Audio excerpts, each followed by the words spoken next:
آیا ایمان هم به خوردن مال حرام پست و بلند می شود؟ بله البته وقتی که حرام کی کرد خوردن گوشت حرام این از جهت شریعت ممنوع است، یعنی حرام است، کاری گناه کرده است. وقتی که کاری گناه کرد ایمان پس می شود.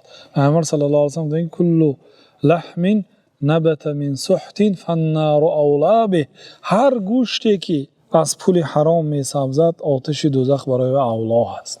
یعنی باید بدن انسان، گوشت انسان، گوشت فرزندانش با لقمه حلال تربیت. مقصد از لقمه حلال بگذار اگر گوشت بسم الله الله اکبر کرده باشد، مثلا حلال باشد، گوشت گوسفند باشد، پاک و حلال باشد، لیکن پولش هم حرام باشه، او هم دعاش قبول نشه. پولش پاره خوری، درآمدش پورا پاره خوری است، خوردنش همش حرام است، فرزنداش همش حرام تربیت می‌یابد. فردا این فرزندا عاقل پدر میشن. غالبا این فرزندها نه پدر احترام میکنن، نه مادر، نه قدر دین دانند و نه دیگر.